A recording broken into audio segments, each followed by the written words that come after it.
Vamos lá falar hoje sobre economia colonial, aula importante, bastante cobrado no Enem e outros vestibulares também. Economia colonial, a gente vai passar pelas principais atividades econômicas e a gente vai falar sobre isso hoje. Então, principalmente nos séculos 16 e 17. A gente vai ter também mais economia colonial em outras aulas, porque eu prefiro seguir um cronograma mais ligado à relação econômica e política. Então, por exemplo, outras atividades econômicas, como a mineração, por exemplo, ela vem junto com o contexto político. Então, possivelmente vai ser a próxima aula. Então, a gente já pode até falar que são duas partes aqui, tá bom? Outras atividades também que existem também, tudo que for preciso a gente vai falando. Mas aqui séculos 16 e 17 é uma base muito importante para a gente entender aqui a economia colonial. Vamos lá então. Lembrando que eu deixo, é um mapa mental, eu deixo esse mapa mental em PDF para vocês, acho que é muito importante isso, você pode utilizar como quiser. Primeiro link da descrição, só baixar o material dessa aula, você pode reproduzir, você pode modificar, você pode fazer o que você quiser, o importante é estudar, tá bom? E uma outra coisa, não deixe de votar em mim como influenciador de educação do Prêmio IBEST 2024. A gente está completando, a gente já completou 9 anos de canal, daqui a pouco a gente completa 10 anos de canal. Estamos chegando a 1 milhão de seguidores, é isso mesmo, eu não vejo a hora da gente chegar. E a gente está concorrendo ao Prêmio IBEST, os 20 primeiros classificados passam para a próxima fase, aí já é uma outra história, e a gente está nessa luta. O link está no comentário fixado. Se vocês puderem me ajudar, é um voto por dia. Então, dependente do dia que você estiver vendo, até o dia 7 de junho de 2024, você pode chegar lá e votar em mim, tá bom? Obrigado, viu, gente? Obrigado pela confiança. Então, vamos lá para a nossa aula, sem mais delongas. E vamos começar aqui falando sobre essa economia colonial. Primeira coisa que a gente precisa entender, que eu acho que é uma questão que gera muita confusão nas pessoas, eu já vi muita gente errando isso, e é uma coisa muito básica, mas é importante por ser básico, é por isso que a gente não pode errar, é a base econômica do Brasil colonial. Eu já falei para vocês que o Brasil era uma colônia de Portugal, ele fazia parte, era a parte mais importante da empresa mercantilista metropolitana, portuguesa. Por isso, a ideia era explorar o Brasil, extrair do Brasil. Portugal não tinha preocupações em trazer algo mais de desenvolvimento para o Brasil. Então, culturalmente. A gente só começa a ver isso a partir do século XVIII, tá? Com preocupações portuguesas. E mais especificamente, mesmo no começo do século XIX, com o finalzinho do período colonial, quando a gente chega no período joanino, mas isso porque a família real veio ao Brasil. E aí a gente vê mais desenvolvimento nesse sentido de investimentos no Rio de Janeiro. Aqui são outros esquemas, são outras coisas, a gente precisa, a ideia é a exploração do Brasil, transformar o Brasil num deserto, extrair tudo que se pode do Brasil, sem preocupação de reflorestamento, sem preocupação ambiental, nada disso. Então a base econômica do Brasil, por mais que a gente não veja isso em todos os lugares, quando a gente fala base econômica, a gente está falando que é a maioria, é o principal. É o sistema de plantation. Guardem muito bem isso. O que é o plantation? É um tripé. É latifúndio. Latifúndio significa que são grandes propriedades de terra, rurais. Então, a base do Brasil é isso. Eu já vi gente errando, falando que a base do Brasil é minifúndio, pequenas propriedades, falando que as Sesmarias eram minifúndios. Não eram, eram latifúndios, grandes proporções. E isso faz um link, gera consequências com a atualidade, tá bom? Isso gera consequências com o Brasil, porque o Brasil é desigual na questão, em vários setores, mas a base da desigualdade do Brasil vem muito da questão fundiária. O Brasil tem desigualdade de terra, desigualdade de renda, desigualdade baseado na questão fundiária, porque começou lá no início da colonização assim, e essa estrutura se manteve até hoje, tá? Você tem modificações, mas ela se manteve até hoje. Então é latifúndio. Monocultura significa que você explora uma cultura só dentro desse latifúndio. Então você desgasta o solo, você acaba com o solo, não é subsistência, não é policultura. Apesar de você ter, sim, alguns locais de policultura porque são necessários, mas que não são considerados base econômica. Então você desgasta o solo, o objetivo é vender para a Europa a maior parte, tá? As principais culturas. E você tem a escravização de pessoas. Você escraviza pessoas. A gente vai ter uma aula também aqui sobre escravização, tá? A escravização inicialmente ela é indígena, depois ela passa a ser indígena e de africanos, tá bom? De indígenas e de africanos. A gente, inclusive a mão de obra também é considerada uma atividade econômica que a gente vai ver numa aula posterior, porque ela merece uma aula solo, uma aula só sobre isso, porque você tem muitos detalhes a contar, tá bom? Então essa é a base. Como é que a gente chama isso? Plantation. Guardem. Latifúndio, monocultura, escravização. Tendo em vista isso, vamos partir para frente. A principal atividade econômica é a cana-de-açúcar, desde o século XVI, passando pelo século XVII. Não tem como não ser outra. É a cana-de-açúcar, é a principal aqui. A cana-de-açúcar não é brasileira. Ela foi trazida principalmente da costa oeste africana. Desculpem. E os portugueses já cultivavam cana-de-açúcar antes mesmo da colonização do Brasil. Já cultivavam cana-de-açúcar naquelas ilhas, se vocês assistiram a nossa aula, até mesmo em mapas mentais da expansão marítimo comercial ou grandes navegações, as ilhas atlânticas conquistadas por Portugal, que antecederam, lá no século XVI, mas que antecederam, século XV, desculpem, mas que antecederam a colonização do Brasil. A gente está falando de Açores, a gente está falando de Ilha da Madeira e a gente está falando de Cabo Verde. Ali, Portugal já cultivava cana-de-açúcar nativa com escravização de pessoas do próprio continente, com escravização de africanos, tá? Escravizava os africanos. Então, o que Portugal vai fazer é trazer esse modelo, que era um modelo em menor em tamanho, mas que gerava lucro para Portugal, trazer para o Brasil, porque percebe o solo propício para isso, tá bom? Percebe com a mão aqui na frente do microfone. Percebe que aqui no Brasil você tem um solo propício para isso. Então, onde que você vai achar maior proximidade com aquele mesmo clima que você tinha nas ilhas chamadas de Ilhas Atlânticas?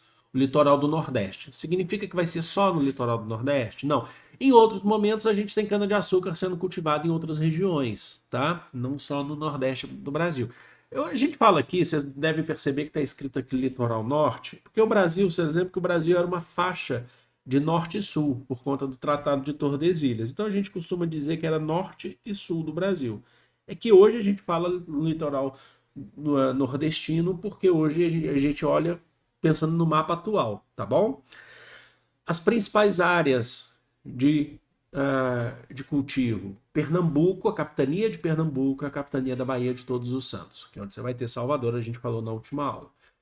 São consideradas as bases econômicas do Brasil. Pernambuco, inclusive, era a capitania mais economicamente desenvolvida do ponto de vista da exploração portuguesa, tá bom?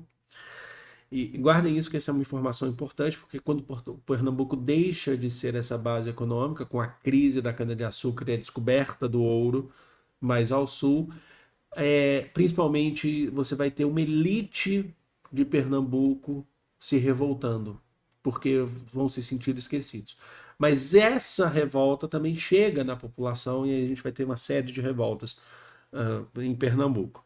A mão de obra, como a gente já falou, é a mão de obra de escravizados, de pessoas escravizadas, tanto indígenas quanto africanos.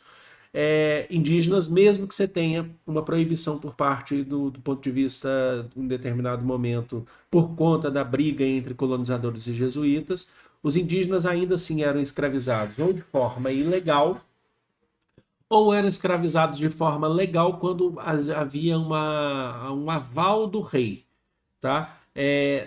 Populações indígenas que faziam guerra contra portugueses, contra colonizadores, acabavam sendo escravizadas porque o rei permitia, com populações indígenas que eram hostis. Então, ou seja, você tinha escravização de povos indígenas. Agora, os africanos foram escravizados ao longo da história do Brasil até a abolição. Cerca de 5 milhões de africanos foram trazidos ao Brasil para serem escravizados. Esse número é maior quando se pensa em América, tá? E Por que que eu falo que isso aqui também é importante? A gente vai ter uma aula sobre isso, porque a escravização se torna uma das principais atividades econômicas do Brasil também, porque, afinal de contas, o escravizado é uma propriedade, o dono, o proprietário, o que escraviza e o que vende uma pessoa, ele ganha dinheiro e o Estado português também ganha porque ele recebe imposto em cima disso, tá bom? Vamos lá. A cana-de-açúcar, então, se desenvolvendo principalmente nas regiões litorâneas do norte, do nordeste, né? Ela se torna uma atividade importante, ela é primária, ela é voltada para o mercado europeu, e é uma sociedade hierarquizada, tá bom? Hierarquizada em que sentido? Senhores e escravizados, tá bom? Então você tem os senhores, os donos de engenhos, que geralmente são fidalgos portugueses ou filhos de portugueses, podres de ricos, que receberam sesmarias, que eram donos de terras, e você tem os escravizados que nada tinham, e tinham que trabalhar, que eram... que perdiam o direito a viver, a respirar, a terra-mãe, eram trazidos para cá de uma forma brutal, violenta, sem direito ao retorno, sem direito a ter parentes próximos, e daqui tinham que viver como conseguiam, tá bom? É uma sociedade hierarquizada. Você não tem uma classe média, por exemplo, ela é bipolarizada também, a gente costuma dizer senhores escravizados, quem manda, quem deve obedecer. Na concepção portuguesa é assim, tá bom? Voltado para o mercado europeu, o açúcar vende bastante na Europa, a cana-de-açúcar ela vai entrar em crise, ela nunca vai deixar de ser produzida no Brasil, mas ela vai entrar em crise numa outra aula que a gente vai falar, que é depois da invasão holandesa, os holandeses vão quebrar o mercado brasileiro. No entanto, o mercado de Portugal, né? No entanto, os holandeses estavam aqui. Quando a gente fala em monopólio, vocês lembram da aulinha que a gente falou sobre monopólio? É mercantilismo, a gente falou isso. Tudo que sai da colônia deve ir para a metrópole. Então, tudo que sai do Brasil deve ir para Portugal, e Portugal que vende. Isso é muito na teoria, porque na prática não era assim que funcionava. Na prática, Portugal dependia de outras nações que às vezes tinham uma força maior em determinadas áreas. Os holandeses se propuseram a investir na criação, na montagem, manutenção dos principais engenhos do Nordeste brasileiro. Então, onde você tinha os engenhos fortes, provavelmente você tinha a participação de holandeses. Ou seja, os holandeses tinham uma parceria comercial com Portugal. O território era português, a fazenda era de portugueses.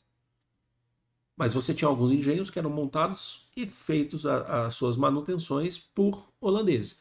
Em parte, como o fluxo de comércio de mercadoria era muito alto indo para a Europa, em parte os holandeses começaram a fazer também o transporte desse açúcar para a Europa, com acordo português. Isso tudo vai acabar com a União Ibérica, quando Portugal vai ser dominado pela Espanha, tá? Mas vocês não precisam se preocupar com isso agora. Então, ou seja, os holandeses estão aqui, e é importante que você saiba que eles estão aqui aprendendo como lidar com o cultivo da cana-de-açúcar, para depois destruir, derrubar a primazia de Portugal, tá bom? Tranquilo, então. Então, tá aqui a cana-de-açúcar, é a principal atividade. Entre os séculos XVI e XVII, era a principal, era a que mais gerava lucro para Portugal. E o pau-brasil? O pau-brasil ainda sim, mas a cana-de-açúcar dava muito mais. E o pau-brasil começou no pré-colonial, na verdade. Tranquilo, né, gente? Vamos seguindo então. Show de bola? Vamos seguindo aí. Aí a gente tem uma atividade secundária. As outras duas, elas são consideradas secundárias, mas é importante destacar que quando se fala em secundária, não significa que não seja importante. Eu já vi muita gente caindo nesse erro em prova. Secundária não é importante. Cuidado com isso. Secundária é importante, mas é secundária. Quer dizer que ela não é a que gera o maior lucro do ponto de vista mercantilista para Portugal. A pecuária, para vocês aqui. A pecuária ela se desenvolve muito no... Daqui a pouco eu vou mostrar um mapa das atividades, tá? Então não se preocupem com isso não, sobre localização. Meu cachorro está latindo lá fora. Ela se localiza principalmente no interior do Brasil. Elas estão próximas das regiões de cultivo de... Peraí que o Woody vai... Elas estão próximas do cultivo de cana-de-açúcar, tá bom? Deixa ele latindo, gente. Eu não vou próximas do cultivo de cana-de-açúcar, porque elas auxiliam, a pecuária auxilia a cana-de-açúcar, tá bom? Então o que que você tem aqui? Uma mão de obra que é livre e assalariada. Então você tem, assim, você tem pouco registro de escravizados na pecuária. Eu explico o motivo. Essa pecuária, ela é, vou escrever aqui para vocês, prestem bem atenção, extensiva.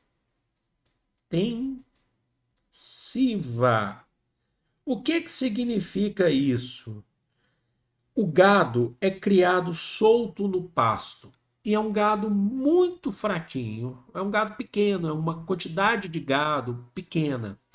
É criada solta no pasto. Você já deve ter visto pecuária extensiva quando você vai viajar para o interior da sua família, não sei o quê. Quando eu vou lá para o interior, eu sempre vejo, na estrada você vê lá o morro, aí você vê 3 vaquinhas lá no alto, comendo capim. É isso é pecuária extensiva. O gado ele não é confinado daquela forma, aquele gado robusto, confinado, que aí você tem, depois eles levam o gado para pastar e depois voltam, que nem a gente vê em grandes fazendas. Isso aí que a gente está falando do gado confinado, que leva, o cara leva o gado para pastar, a cavalo. Isso aí é pecuária intensiva. Ela é feita de forma intensiva. A extensiva é aquele gado que é criado solto, você não precisa de muitos tratos com o gado. Tá bom? A gente tem muito no Brasil a pecuária extensiva e tem da intensiva também. Essa pecuária extensiva é considerada de baixo custo. O pasto, geralmente, ele é socializado. De quem que é esse pasto? Ele é da propriedade, pode ser da propriedade de alguém. Hoje, naquele tempo, nem era Portugal. Mas o pasto é socializado. Mas outras pessoas utilizam aquele pasto. Então, ó, seu Zé tem 3 vaquinhas. Seu João tem 2, entendeu? Coloca lá, no pasto socializado. Então é uma sociedade que você não precisa de ter uma pessoa específica trabalhando com o gado o tempo todo. O gado fica lá. Você vai tratar do gado de vez em quando. Então você não tem um escravizado para tratar. Às vezes é o próprio dono do gado que vai lá tratar. Então é uma mão de obra que às vezes ele precisa contratar alguém, mas ele paga muito pouco. Então ele paga muito pouco para alguém, sabe? Então é assalariado, mas é muito pobre. Isso que eu quero que vocês entendam. Às vezes é a própria mão de obra familiar. É a família lá, um casal que tem um filho, tem uma filha. Então, estou passando aqui para vocês. E a pecuária, e eles vivem daquilo. Eles são responsáveis por ocupar, por povoar o sertão brasileiro. Então eles têm uma importância muito grande na história do Brasil pelo povoamento, fundação de vilas, os vaqueiros, né, os sertanejos. Olha o nome, sertanejos, aqueles que vivem no sertão, vão povoar as vilas brasileiras. Mas essa atividade auxilia a atividade açucareira, porque eles estão perto, eles estão mais ao sertão, mais próximo do litoral. Por quê? Porque eles cedem para a cana-de-açúcar, para as grandes fazendas, para os grandes latifúndios de cana-de-açúcar, eles cedem, eles auxiliam com couro, leite, o sebo, que é feito muitas vezes para fazer produtos de limpeza, certo? O próprio transporte, o carro de boi, que auxilia no transporte da cana-de-açúcar para as feitorias, para serem levadas a Portugal, para serem levadas nos navios para a Europa, certo? E sem contar que o próprio gado também é cedido para tração animal nos engenhos, tá? Quando era necessário, dependendo do engenho, tá bom? Então é uma pecuária que era voltada para o mercado interno. Esses produtos, esses gêneros da pecuária eram vendidos internamente no Brasil. Eles não eram para fora, até mesmo porque não tinha sentido vender produtos advindos da pecuária para fora, porque estragavam. A gente não está falando de 2024, 2023, 2025, a gente não está falando do século 20, 21. Né, 21 especificamente, a gente está falando de um período do século XVI e do século XVII, onde esses produtos estragariam numa viagem de navio. E outra coisa, os gados vieram trazidos por eles. Você tinha gado em abundância lá, então você não vai exportar, compreenderam? produtos. Imagina só vender uma carne, levar um leite do século XVI para a Europa. Você acha que esse leite vai chegar lá em perfeito estado? O próprio sebo também, né? Um sebo um pouco mais fácil, mas mesmo assim você já tinha. Então auxilia a atividade aqui. Era uma atividade secundária, mas era importante para como uma atividade auxiliar. Entenderam? Então tá aí a pecuária, povoamento do sertão, palavrinha-chave aí, ó, frase-chave, né? Não se esqueçam. E aí, uma terceira atividade, nós temos as chamadas drogas do sertão. O que são as drogas do sertão? São produtos nativos do Brasil, encontrados na extensão da bacia amazônica, na foz do Amazonas, certo? Que são extraídos e que essas têm valor fora, têm valor de exportação. Tá? Elas têm valor tanto de importação, de mercado interno, quanto de mercado externo. As drogas, por quê? As drogas do sertão eram consideradas pelos portugueses valorosas, exóticas, né? Então, elas são encontradas principalmente por entradas e bandeiras. A gente vai ter aula aqui, tem aula na playlist natural, né, na nossa playlist oficial, mas a gente vai fazer em mapas mentais. Entradas e bandeiras. Vamos lá rapidinho aqui, só para a gente entender. Expedições, entradas. Expedições portuguesas, oficiais de Portugal, para encontrar riquezas. Fazer lucro. Explorar, conhecer território. Escravizar indígenas. Bandeiras. Expedições, mesma coisa das entradas, só que particulares. São os bandeirantes paulistas que vinham da capitania de São Vicente. Expedições particulares. Tá? Que iam fazer isso, mas também podiam vender os seus serviços, podiam ser contratados, mas não eram oficiais, não eram funcionários do Estado português, eram particulares. Eles procuravam, entre outras coisas que eles faziam, de escravizar indígenas e tal, eles procuravam esses produtos. Eles procuravam as drogas do sertão, porque tinham um grande valor na Europa. E também depois, com a chegada dos jesuítas, os jesuítas passaram a explorar as drogas do sertão também para fazer renda no Brasil, principalmente para atividade interna, tá? Para mercado interno. Algumas delas, para vocês, nós temos aqui, vamos lá, gente, a castanha do Pará, cacau, guaraná, urucum, pau-cravo, tudo isso era encontrado na foz do Amazonas, tá bom? O importante é destacar, você tem disputas, as drogas do sertão, elas são muito mais importantes do que se imagina. Apesar da gente chamar de secundária, ela é muito mais importante do que se imagina. Você sabe que o mapa do Brasil, para lá do Tratado de Tordesilhas, que a gente passa a adquirir a partir de 1750, com o Tratado de Madrid, quando o Tratado de Madrid ele substitui o Tratado de Tordesilhas, o Brasil passa a ser maior, ele se deve às drogas do sertão, porque o Portugal explorava, além do Tratado de Tordesilhas, as drogas do sertão. E em 1750, para se fazer uma nova linha divisória entre a América Portuguesa e a América Espanhola, utilizou um conceito do direito romano de posse chamado de usi possidetis. Significa que quem explora já a região tem o direito à terra. E o Portugal explorava, além do Tratado de Tordesilhas, por conta das drogas do sertão. Então tem uma importância muito grande isso, tá? Lá quando a gente chega lá no século XVIII, por exemplo. Mas você tinha disputas, tá? Disputas com ingleses, com espanhóis, com franceses, que também queriam explorar as drogas do sertão. Mas como Portugal, nesse período, até o século XVII, era considerada a grande potência, Portugal conseguia, de certa forma, manter o seu domínio na região.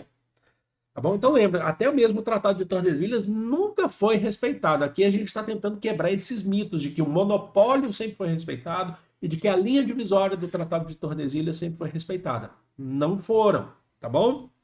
Então tinha um grande valor para fora e isso acabou substituindo o mercado de especiarias do Oriente. Vocês lembram do mercado de especiarias que é anterior mesmo à chegada no Brasil? A pimenta do reino, o cravo, a canela no Oriente, o calicute nas Índias. Então, Portugal passa a olhar para as drogas do sertão e fala assim, a gente tem muito disso no Brasil que pode substituir e tem valor alto na Europa, então vamos explorar.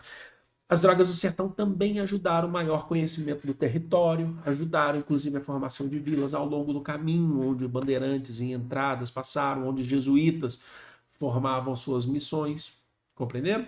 Então, olha só quanto que essas atividades são importantes. Existem outras atividades, a mineração, o diamante e o ouro. A gente vai ter o algodão, a gente vai ter o tabaco, são coisas que vêm um pouquinho depois. A gente vai falar seguindo a linha de raciocínio política e cronológica aqui nas nossas aulas. Mas tem mais, gente. Tem um mapinha aqui para vocês para mostrar, exemplificar aqui. Vamos focar primeiro nas 3 grandes atividades. Vamos focar o mapa, vamos focar nessas 3 atividades. Drogas do sertão. Vamos lá, eu vou marcar as drogas do sertão em verde aqui, os principais pontos, tá bom? Aqui estão as drogas do sertão.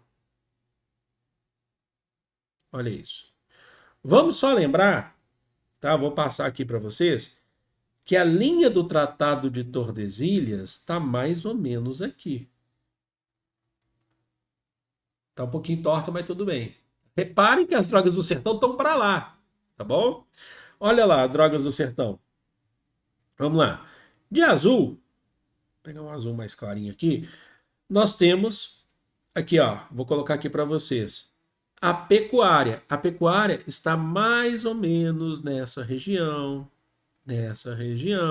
Você tem depois pecuária em outras regiões, mas o principal foco é aqui, ó, sertão do Nordeste, tá bom? E, enfim, como a gente falou, a cana-de-açúcar no litoral, vermelho. A cana-de-açúcar, que é produto para exportação.